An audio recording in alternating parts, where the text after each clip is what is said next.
So you're Samuel C. Alessi Jr. Jr.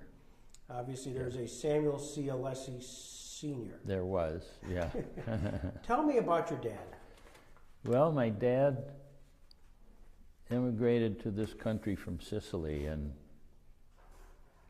he was born in, I think, about 1902. And the family moved to Buffalo, and he grew up in Buffalo. He and my Uncle Tom entered the Army for World War I, and my dad was in the Army, and my Uncle Tom joined the Navy because he didn't want to get his uniform muddy. But when he came back, he went to university and law school and became a lawyer, and I asked him one time why he moved to Jamestown. He said, well, I looked around for a small community that was progressive, and at that time Sam Carlson was the mayor, and we had the municipal light plant, municipal hospital, you know, the whatever else was community oriented, and he thought that looked pretty good. So that's how he got here. He had to be one of the first Italian lawyers in Jamestown. I think so. He and Mike Lombardo, I think. Yeah. Do you ever talk about that aspect of the Italian, Swedish? Not very much. Because he married my mother, who was Swedish, and trying to think of the relationship. She was the sister-in-law of D. Lawrence Carlson, who was the brother of Sam Carlson. So that was that. And they got married. I asked him if he ever had any trouble with my mother's parents. He said no. He said he went to talk with my grandfather, and he said, look, Ethel isn't marrying all of Allen Street, and I'm not marrying all of Sweet Hill. We're just getting married to each other. And he said he never had any trouble since. Well, he became involved in, it was at least what I've read, is your dad was corporate counsel for some time, wasn't he? He was, yeah. I think. Was that under Sam? I think it started under Sam Carlson, then it went. Leon Roberts, I remember, was mayor for a while, and Sam Stroth was mayor for a while, and I'm not sure of the any intervening mayors, but he was there for 26 years. Wow. As corporation counsel. Was he in a firm? He and my uncle, was D. Lawrence Carlson, decided to form a partnership. I'm sure with the idea that D. Lawrence was the preeminent Swedish lawyer, and my dad was one of the only Italian lawyers. They'd have the city wrapped up. Yeah. But that lasted a few years. I don't know exactly how many years, but then they split into their own practice. So there was an Alessi and Alessi. Was that you and your dad? That was me and my dad, and then my brother came after a few years. Yeah. Your dad practiced to the end, or did he retire at some point? He kind of semi-retired. Yeah, he would spend some time in Florida in the wintertime, and my brother and I would hold the fort down here, and then he would come back in the summer and go to the office. But he was kind of semi-retired. Did he have a niche? Was it in the law? Not really. We did a lot of wills and estates and real estate, and I think real estate was the bulk of the practice. Small corporations, and that was about it. We did hardly any trial work. Just never got used to that. Your dad's career and D. Lawrence's career would have overlapped with Jackson's. Mm-hmm. Did either of them talk about Jackson? Oh, yes. Yeah. As a matter of fact, my dad introduced me to the town club, the Roundtable, and I learned more about economics and other things at that table than I did in college. You know, it was great. But he was always referred to as Bob Jackson, and I understand he preferred that. So if I use, and I tell people, if I use Bob Jackson, don't think I'm putting on airs. That's just the way I grew up, you know. But people at the Roundtable talked about him quite a bit.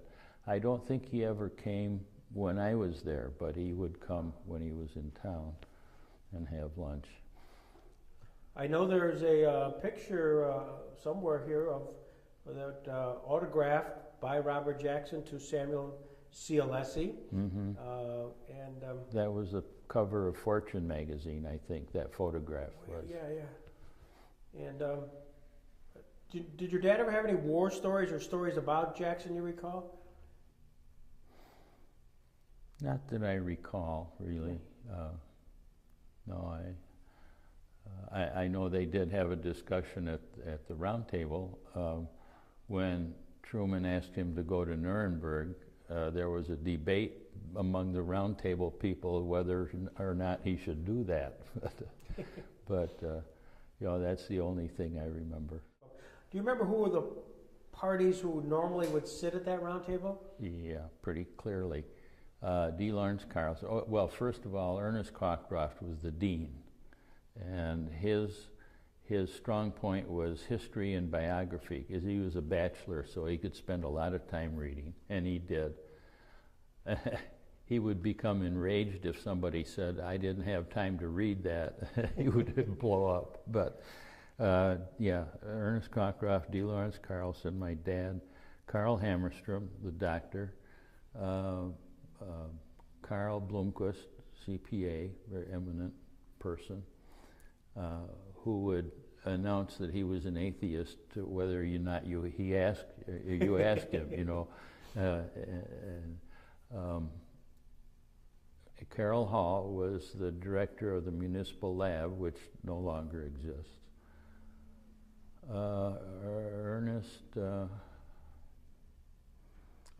Pete Davis was there, owned Jamestown Electroplating, and in my earlier years there, Earl Hallquist came.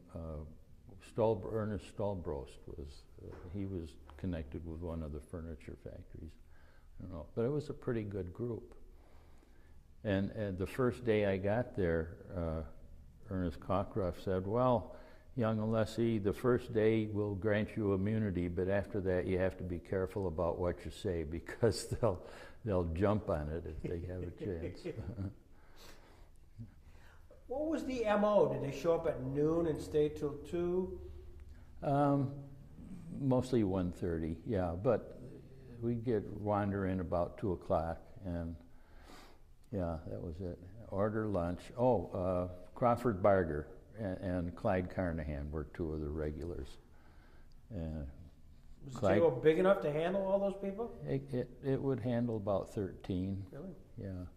Wow. And the waitresses were renowned for coming in, taking the orders around, not making a note, and coming back and dealing out the meals just precisely. After a couple of years, I didn't hesitate to voice my opinions about things, which might have sounded probably pretty sophomoric, I suppose, but you know, it was fun.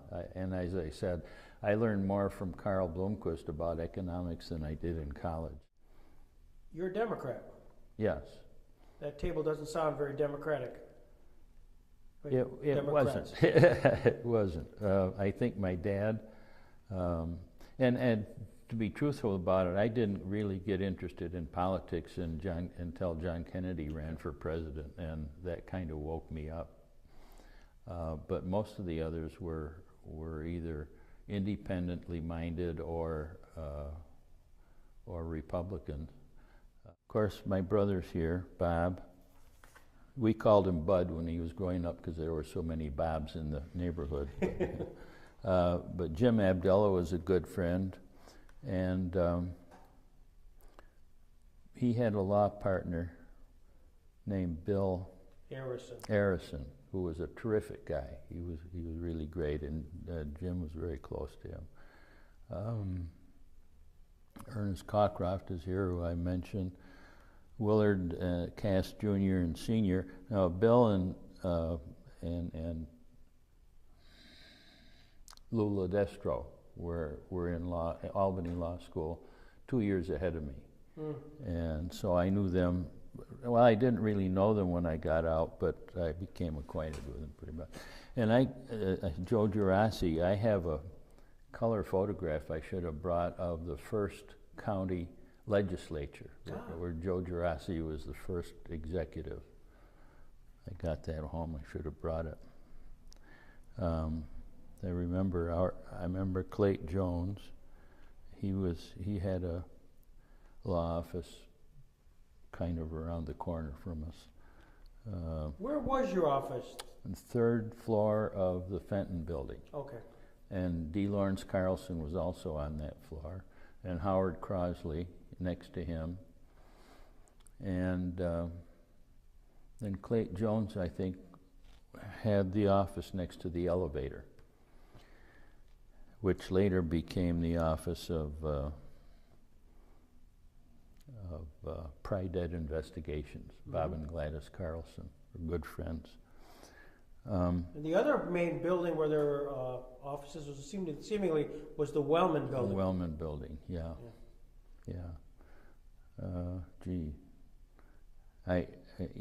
Here's Lula Destro. He was a good friend.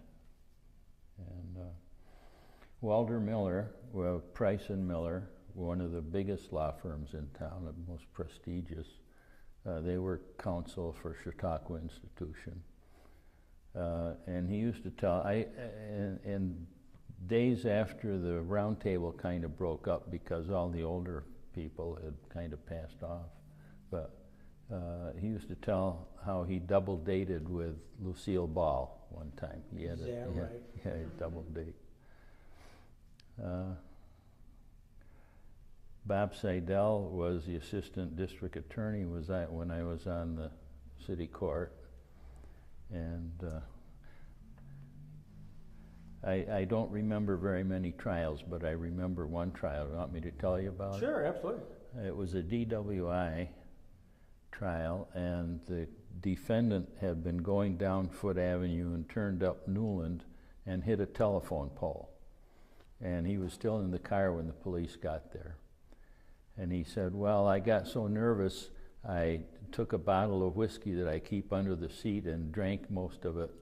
Well, how come we didn't find the bottle? Well, I threw it across the street into a field. I mean, just a made-up story. But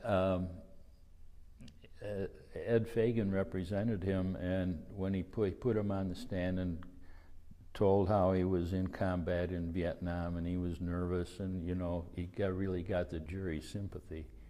And then at the end of the trial, Ed made a motion to direct the jury that they could find him guilty of impaired or intoxicated or not guilty. And Bob objected. He said, no, the evidence is so strong that he was really intoxicated. I said, so you want all or nothing, right? And he said, yeah. So I said, okay, I'm going to deny the motion. And the jury found him not guilty. And Ed told me later, they were thanking the jurors as they went out, and one little old lady came up and said, young man, don't you ever do that again. So I learned you never can predict what a jury's going to do. Not at all. Let's see. Of course. You must have. Give me your best Howard Crossley story. Howard was in the Kiwanis Club, and the Kiwanis Club had a kind of a roast of local people, and he made up a song. I can't remember the words, but he made up a song based on one of the popular songs of the day. I wish I could remember it, but I can't.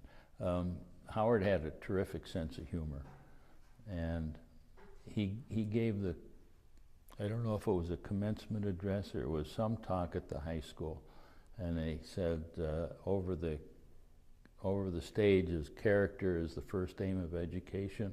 he says that should be in the plural. That was his joke, anyway. Well, and he fit the category. Yeah, yeah. You know, although even as I remember a few of those folks, Howard would be at the top of my list of characters. Mm-hmm. Mm-hmm. Yeah. He really was. He bought that Indian from Tom Condit's beer place down by where the bridge is now on Washington Street, and it eventually ended up off the thruway up near Hamburg someplace. I remember him taking it to his house in Sinclairville. Yeah. You got the cocktail, and there's this huge Indian. I love the sense of humor. Charlie Price was one of the best friends that I had. He was my mentor, kind of. He was a terrific guy, absolutely terrific. One time when I was just starting, we had something, I can't remember what it was, some kind of a business thing. And he came down and said, I think we should do this and this and this. And I wasn't sure about it, so I went into my dad and I said, Charlie says we should do this and this.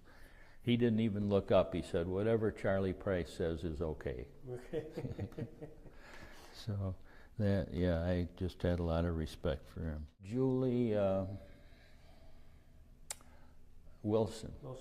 And her husband was what was his first name?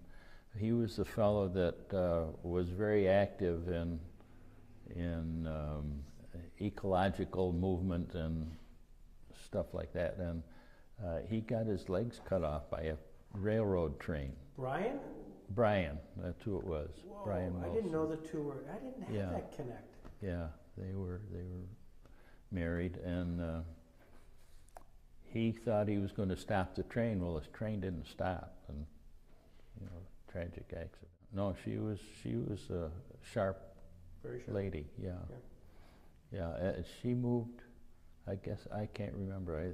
She moved out of town. Yeah. I guess when. I wasn't here that long. No. And then Fred Larson came in. Okay. Young lawyer, just out of school, came in and said, "I'd like to work in your office." We said, "Fine, good idea." Yeah. And then they made the city court full time, so I had to get out of the practice. And Fred and my brother were there together, and then Fred moved out. So my brother was there, and he ended up almost being the caretaker for Ruth Sternberg, who was Jackson's secretary. Mm-hmm. And Ruth moved to Washington when Jackson went to Washington, but she didn't like Washington, so she came back here, and my dad hired her for his terrific secretary. But she became a close personal friend. What was she like? Ruth Sternberg, what was she like? She grew up in Frewsburg, which probably how she got acquainted with Jackson. Her father was Ralph Sternberg, who was, I think, a farmer in Frewsburg.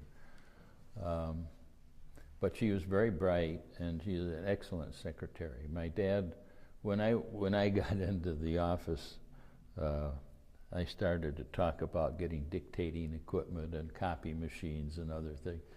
And my dad was used to sitting down with a stenographer and dictating, and she'd take shorthand and type out whatever it was.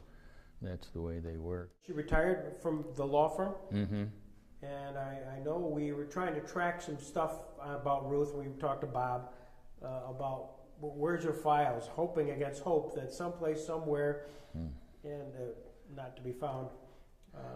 But we did find some stuff at the Unitarian Church. Oh, did you really? Yeah. Oh, that's great. Yeah. She became a good friend of my 7th grade history teacher.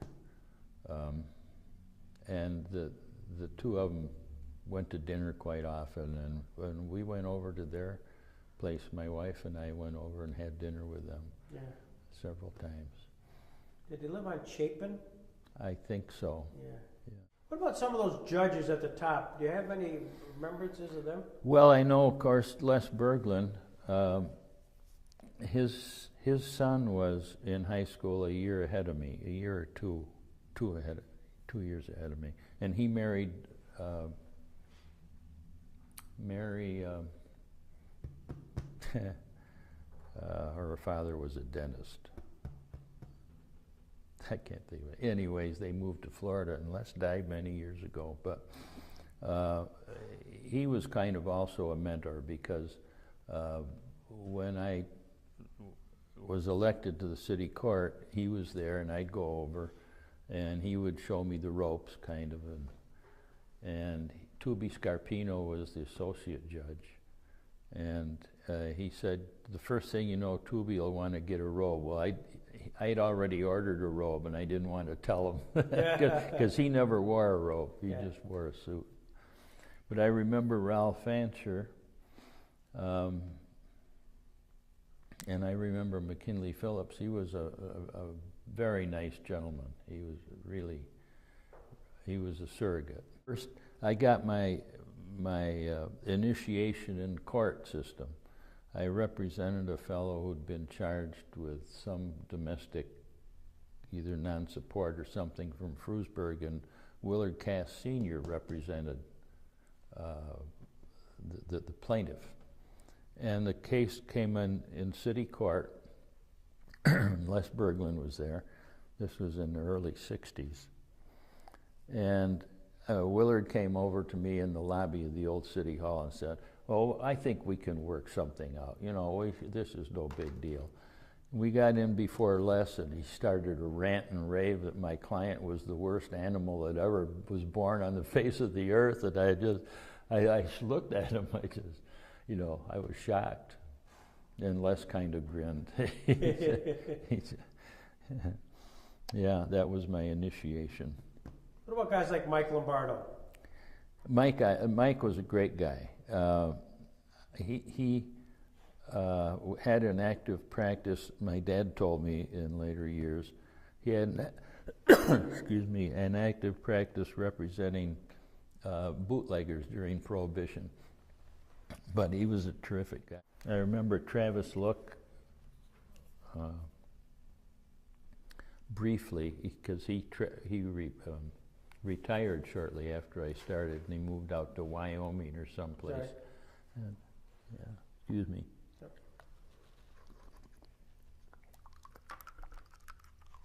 What about Sam Conti? Sam Conti, I remember, he was corporation counsel for a while.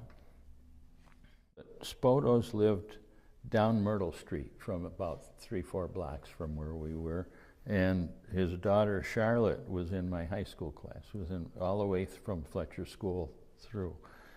But she became a lawyer. That's right. And of course his son Douglas became a lawyer. He lives 2 houses up from me now on Rowley Court.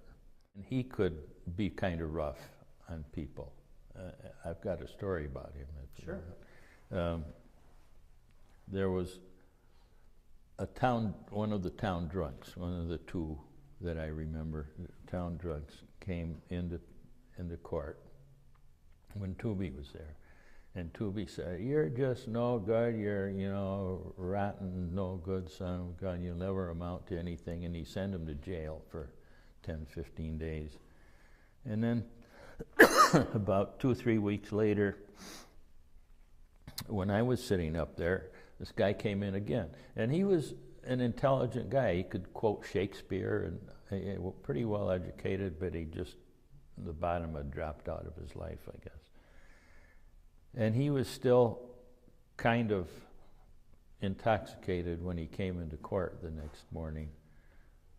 And I said, "How do you plead to this charge?" He said, "I plead guilty." I said, "Well, now, Roger, if I turn you loose and you go out and step off a curb and get hit by a bus, I'll feel terrible. So I'm going to have to send you up to Mayville, where you can get a few nights rest and some good food and get straightened out. You understand that?" And he said, "Yeah, I understand that." So he went up to Mayville. I got a call from John Bentley, who was the sheriff, and he said, he screamed at me. "You got Roger Backlund up here?" I said, "I'm not going to take him." I said, "John, that's your job." you know. And not only that, he'll be okay this time. Yeah, Don't yeah. worry about him. And he was perfectly all right. But yeah, depends on how you treat people, you know. Yeah. Largely. I had 2 cases, and the most frustrating things were 2 basic things: parking tickets and small claims actions. And I had 2 cases in small claims court where kids were playing in the street with a ball, and the ball went on a neighbor's property, and the neighbor wouldn't give it back. So I blew up when I shouldn't have done it, but people got through testifying. I said, "Where's the ball?" And the guy said, "I've got it here." I give him the ball and get out of my courtroom. I should have, because the boy's grandfather had brought the small claims action. If I'd had my wits about me, which I very seldom have, I would have told the young boy that his grandfather handled it the right way, and that's the way to solve disputes, and I congratulated him. Instead, I didn't say anything like that to him. I just made the other guy give him the ball. And I should have assessed some costs or something against the defendant, you know. But yeah, those are frustrating cases. You get certain attorneys are certainly known for their histrionics, you know, putting on a show. Mm-hmm. It's often for just, not for you, but for their client, really. Is there 1 or 2 attorneys that really love to do that? You want me to name them? Please. Why not? Statute of limitations. Well, a couple of occasions. There was one fellow on trial, and John Goodell represented him. And he stood up and made an objection, and I sustained the objection. And then he wanted to make a speech to the jury. I said, I sustained your objection. He won. He wanted to keep talking. I said, I sustained your objection. I'm not going to let you make a speech to the jury. Sit down. And he sat down. You were city court judge for how many years? 20, I think, altogether. I'm not quite sure how many years. It was part-time. And then I would talk with people in the Office of Court Administration. I said, you know, I'm going to be sued for malpractice because I get through with the court in the morning, go back and find things I should have done 2 weeks ago. And it should be a full-time job. Well, now they got 2 full-time jobs. Then when you retired, did you go to practice after that, or did you retire? Oh, I retired, yeah. Do you miss it? Not really. I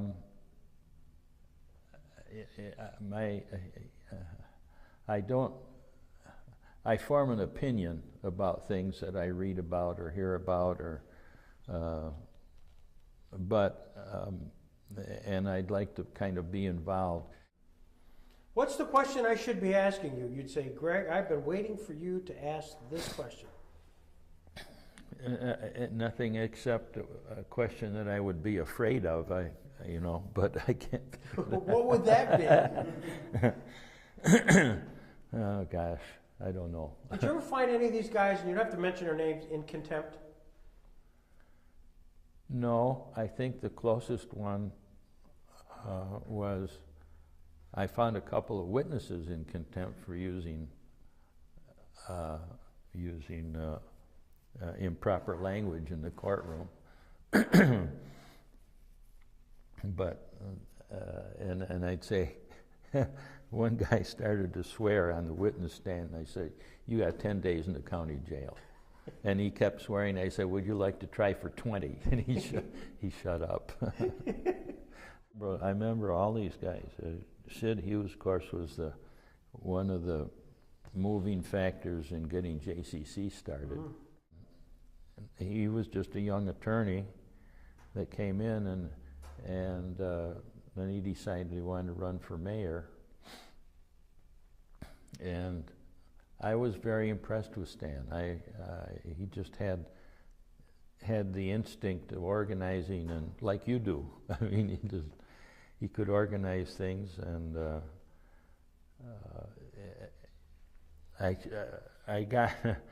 I flew a small plane years ago, and Stan, when he first made his announcement, asked me if I would fly him from here to Dunkirk to Wellsville, or Elmira.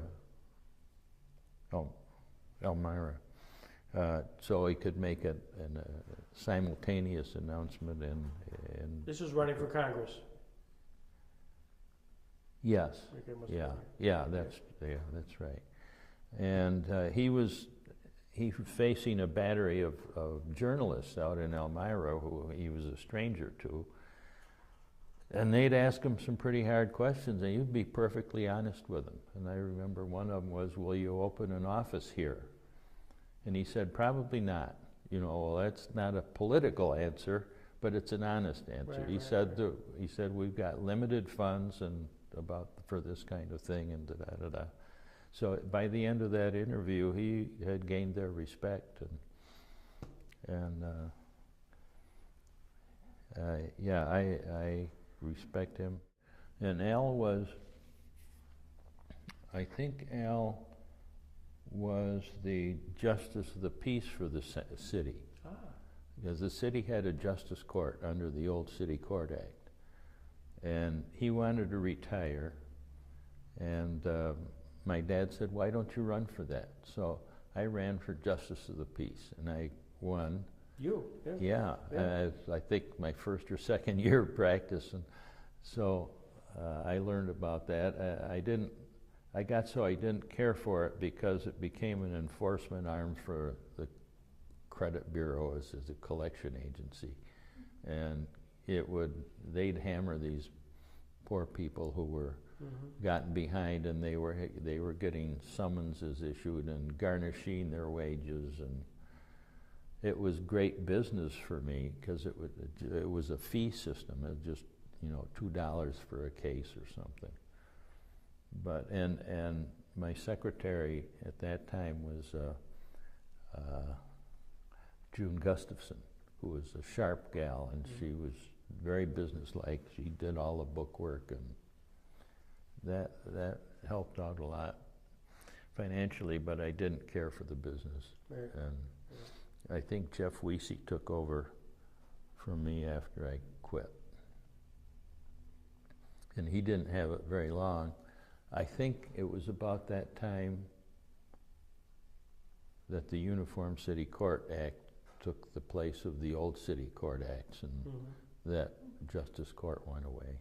Sure. Phil Erickson married a high school classmate of mine, and of course he died several years ago. I enraged him one time by a guy came into my office, and he looked very unhappy. He said, my neighbor's suing me for throwing snow on his lawn or something. He said, I don't want to fight with him.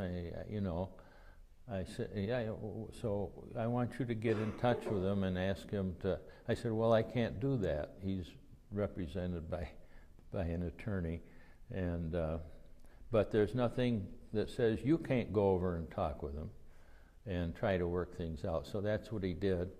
And Phil called me. He was raging, because I talked him out of a fee, I suppose. But I said, Phil, I'm going to turn your name into the grievance committee. I said, well, go ahead. I didn't, But the back in the days when these older people were active, you could walk down the street and meet one and talk something over and shake hands, and their word was good. And I don't know whether you can do that anymore. Maybe you can. And I remember Terry Duro pretty well. he was another. He was like Howard Crossley, a sense of humor, and very active. But between he and his brother Tom Duro, they would seemingly MC everything. Yeah, yeah. So those are the guys, the go-to guys that were really hilarious. Yeah. And Sam Edson had a daughter in my high school class. He was corporation counsel too for a while. Say a couple words about most of the people. I knew Ross Weeks, and of course I knew Stan pretty well. Stan was a perfect gentleman, just perfect gentleman. He never flustered, you know. Like one guy that isn't on here, because he wasn't a lawyer, was John Hamilton. He was just like John Hamilton in that respect. Yeah. And I remember Dan Isaacson, his cousin, I think his cousin was Bruce Isaacson, who was in my high school class as well. And Bruce, they were called to the Caribbean. Both Bruce and Dan were. Bruce had a swimming suit shop in the U.S. Virgin Islands. Can't remember the name of the island. I wrote to him one time and said we were going to have a high school reunion committee meeting, and he decided to have it at his place.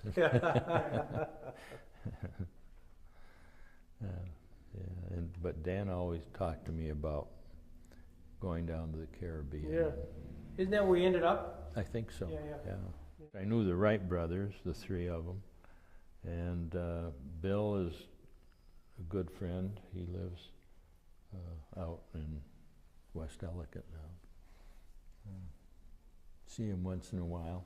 I see him and Sherry Cadwell goes to the Presbyterian Church up here. What would you say about Sam Alessi Jr. when you see his picture? What would you say about him? Well, I guess he did okay. Well, this has been terrific, Judge. I am so good. thrilled to get a chance to do this. Well, yeah, I'm happy too.